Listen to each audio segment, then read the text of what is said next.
صلی اللہ رسول الکریم آباد. یہ نشر الطیب کی نویں فصل ہے. نشر الطیب فی ذکر نبی الحبیب صلی اللہ علیہ وسلم. ان کے ناموں میں جن کے متعلق آپ کی تربیت اور رضا کے بعد دیگرے ہوتا رہا.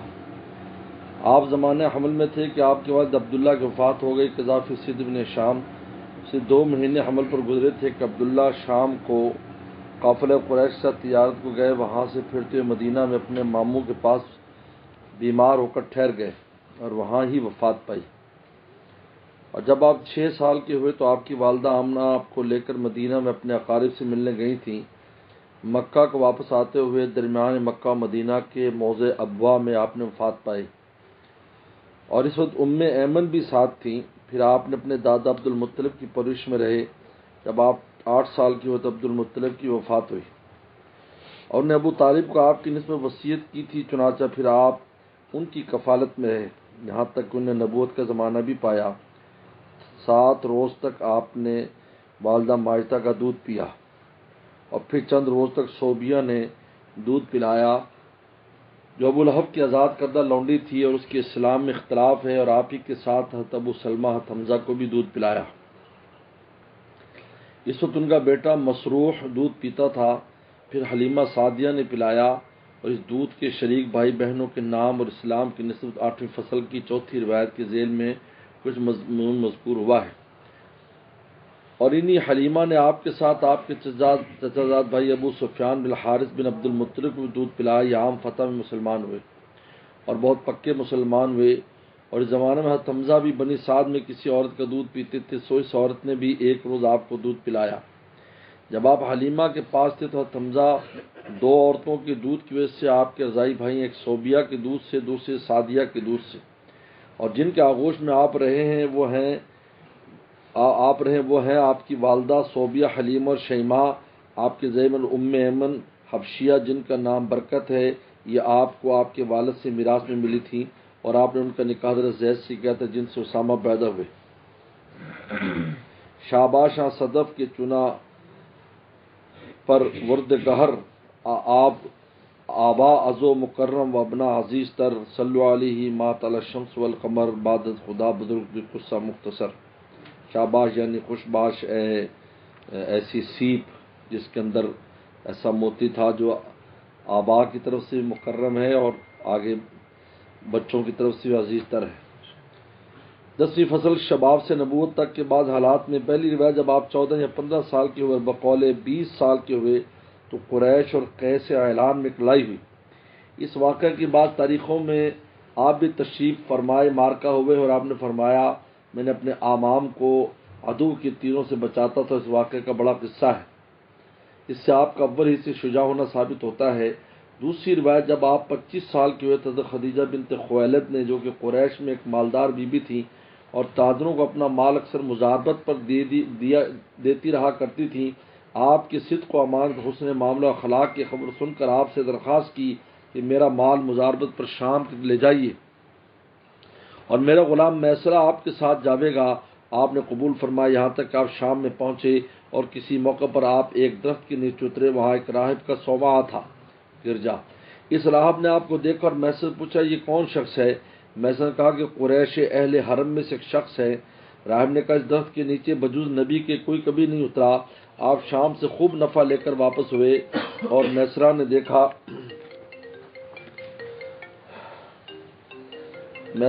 کہ قریش اہل حرم. میسرہ نے راہب نے کہا کہ نیچے بجوز نبی کے کبھی کوئی نہیں اترا. آپ شام سے خوب نفع لے کر واپس ہوئے. میسرہ نے دیکھا کہ جب دھوپ تیز ہوتی تھی تو 2 فرشتے آپ پر سایہ کرتے تھے. جب آپ مکہ پہنچے تو حضرت خدیجہ ان کا مال سپرد کیا تو دیکھا کہ دوگنا جو اس کے قریب نفع ہوا. یہ تو آپ کو صدق و امان کی بین دلیل تھی. اور میسرہ نے ان سے راہب کا قول اور فرشتوں کے سایہ کرنے کا قصہ بیان کیا. حضرت خدیجہ ورقۃ بن نوفل سے جو ان کے چچا زاد بھائی اور عیسائی مذہب کے بڑے عالم سے ذکر کیا. ورقہ نے کہا خدیجہ اگر یہ بات صحیح ہے تو محمد صلی اللہ علیہ وسلم اس امت کے نبی، اور مجھ کو کتب سوامیہ سے معلوم ہے کہ اس امت میں ایک نبی ہونے والا ہے اور اس کا یہی زمانہ ہے. حضرت خدیجہ بڑی عاقل تھی. یہ سب سن کر آپ کے پاس پیغام بھیجا کہ میں آپ کی قرابت اور اشرف القوم اور امین اور خوشخور صادق القول ہونے کے سبب آپ سے نکاح کرنا چاہتی ہوں۔ آپ نے اپنے اعمام سے ذکر کیا اور ان کے اہتمام سے نکاح ہو گیا۔ اس راہب کا نام نستورہ تھا۔ تیسری بار جب آپ 35 سال کے ہوئے، قریش نے خانہ کعبہ کی سر نو تعمیر کرنے کا ارادہ کیا۔ جب حجر اسود کے موقع تک تعمیر پہنچی تو ہر قبیلہ ہر شخص یہ چاہتا تھا کہ حجر اسود کو اس کی جگہ پر میں رکھوں۔ قریب تھا کہ ان میں ہتھیار چلے۔ آخر اہل رائے نے مشورہ دیا کہ مسجد حرام کے دروازے سے جو سب میں پہلے آوے اس کے فیصلے پر سب عمل کرو۔ سو سب سے اول حضور صلی اللہ علیہ وسلم تشریف لائے۔ سب دیکھ کر کہنے لگے یہ تو محمد ہے، امین ہے، اور قریش کو آپ کو نبوت سے پہلے امین کے لقب سے یاد کیا کرتے تھے۔ آپ کی خدمت میں یہ معاملہ پیش کیا۔ آپ نے فرمایا ایک بڑا کپڑا لاؤ، چنانچہ لایا کہ آپ نے حجر اسود اپنے دست مبارک سے کپڑے میں رکھا۔ فرمایا ہر قبیلے کا آدمی چادر کا ایک پلہ تھام لے اور خانہ کعبہ تک لاویں۔ جب وہاں تک پہنچا تو آپ نے خود اس کو اٹھا کر اس کے موقع پر رکھ دیا۔ اس فیصلہ سے سب راضی ہو گئے۔ اٹھانے کا شرط تو سب کو حاصل ہو گیا، کیونکہ آپ نے فرمایا تھا کہ سب آدمی مجھ کو اس کے موقع پر رکھنے کے لیے اپنا وکیل بنا دیں کہ فعل وکیل کا منزل موکل کے ہوتا ہے، اس طرح رکھنے میں سب شریک ہو گئے۔ وفی خدیجۃ الکبریٰ وقصتها عجائب یا اولی الابصار فاعتبروا۔ حضرت خدیجۃ الکبریٰ کے قصہ میں عجائب امور ہیں، اہل بینش سو خیال کرو۔ اختارت المصطفیٰ بالا وقد نظرت فی معجزات رسول اللہ تنتشر۔ انہوں نے رسول اللہ علیہ وسلم کے معجزات میں جو کہ ظاہر تھے نظر کی اور اپنا شوہر بنا لیا۔ یا رب صلی وسلم دائما ابدا علی حبیبک من زانت بھی الاسر۔ 11ویں فصل نزول وحی اور کفار کی مخالفت میں جب آپ 40 برس کے ہوئے آپ کو خلوت محبوب ہو گئی۔ آپ غار حرا میں تشریف لے جاتے اور کئی روز رہتے، اور نبوت سے 6 مہینے پہلے سے آپ سچے اور واضح خواب دیکھنے لگے تھے۔ ایک دفعہ اچانک ربیع الاول کی 8ویں دوشنبہ کے دن جبریل صلی اللہ علیہ وسلم آئے اور سورہ اقرا کی شروع کی آیتیں آپ پر لائے۔ آپ مشرب نبوت ہو گئے۔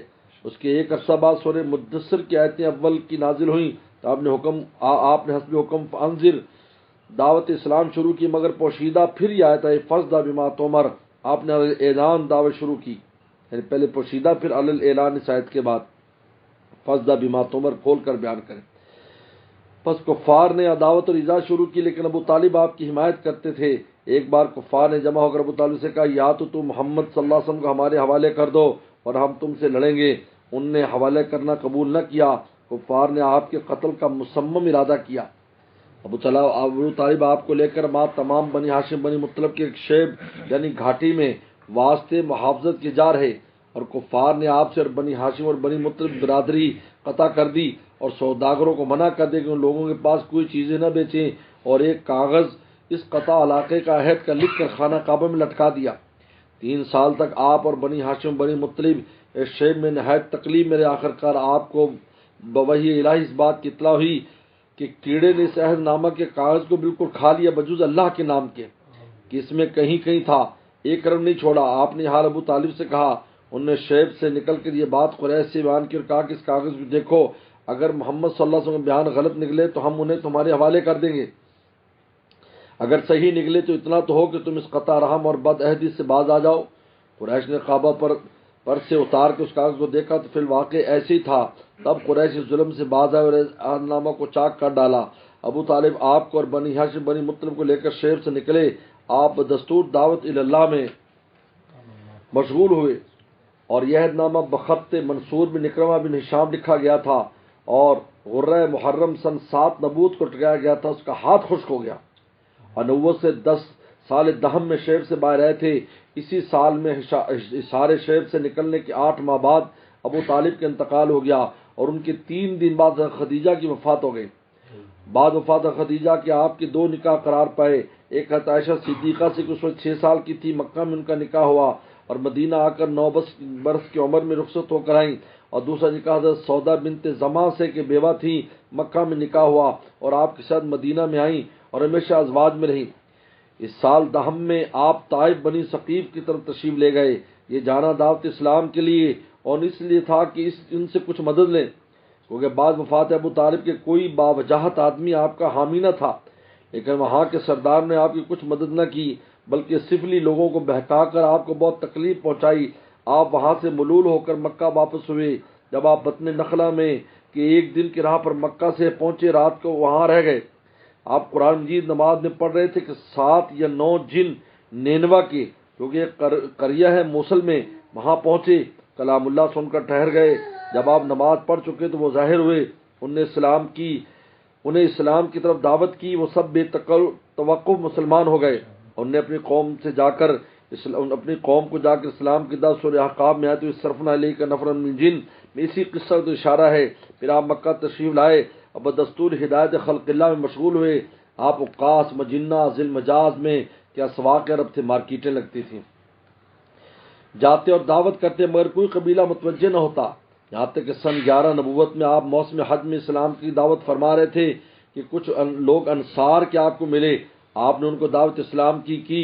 انہوں نے یہود مدینہ سے سنا تھا کہ ایک پیغمبر ان قریب پیدا ہوں گے، اور وہ انصار سے مغلوب رہتے تھے۔ کہتے تھے جب وہ پیغمبر پیدا ہوں گے ہم ان کے ساتھ ہو کر تم کو قتل کریں گے۔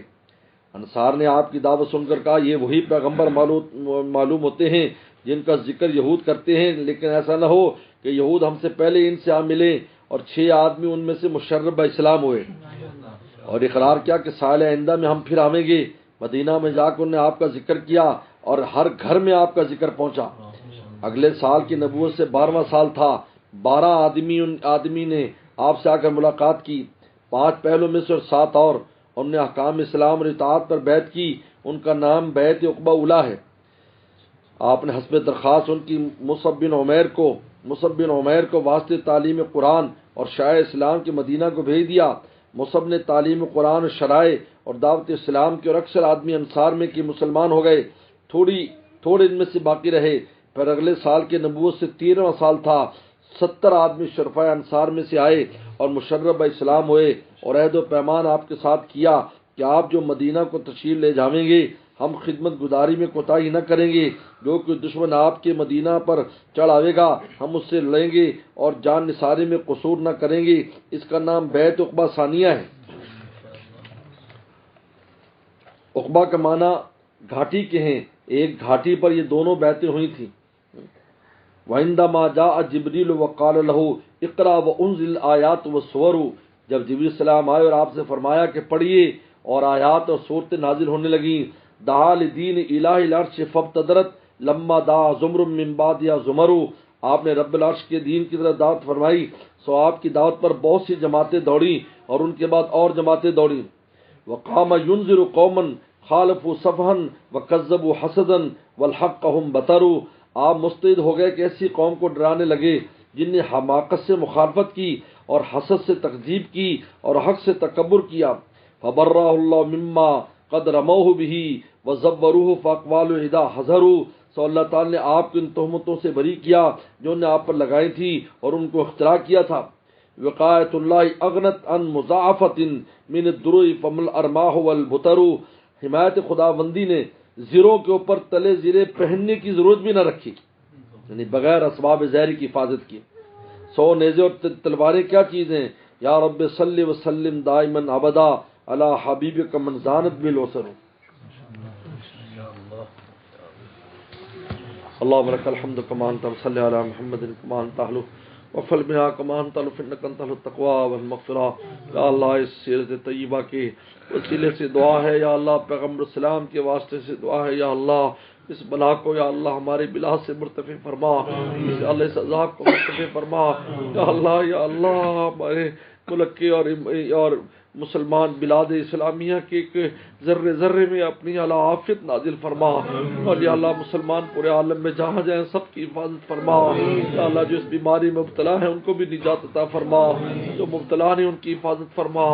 اللہم ارفع عنا البلاء والوباء، اللہم ارفع عنا البلاء والوباء، اللہم ارفع عنا الوباء والبلاء۔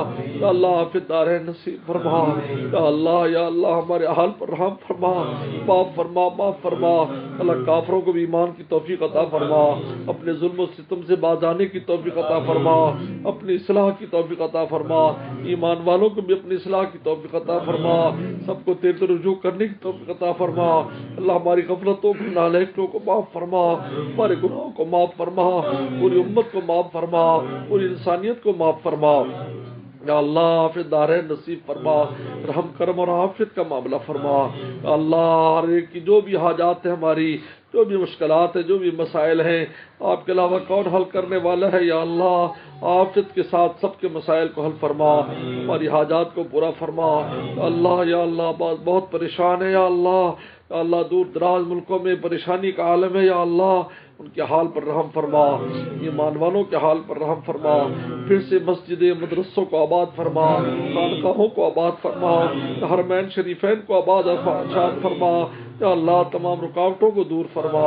اللہم ارفع عنا البلاء والوباء، اللہم ارفع عنا البلاء والوباء، اللہم ارفع عنا الوباء والبلاء، اللہم احفظنا بما تحفظ بعبادک الصالحین، اللہم واقعتن کا واقعت الولید، اللہم واقعتن کا واقعت الولید۔ اللهم انا نسأل من خير ما سألك منه نبيك محمد صلى الله عليه وسلم ونعوذ من شر ما استعاذ منه نبيك محمد صلى الله عليه وسلم وانت المستعان وليك البلاء ولا حول ولا قوة الا بالله اللهم انك انت الله الذي لا اله الا انت الاحد الصمد الذي لم يلد ولم يولد ولم يكن له كفوا احد ربنا تقبل منا انك انت السميع العليم صلى الله تعالى على خير خلقه محمد وآله وصحبه اجمعين۔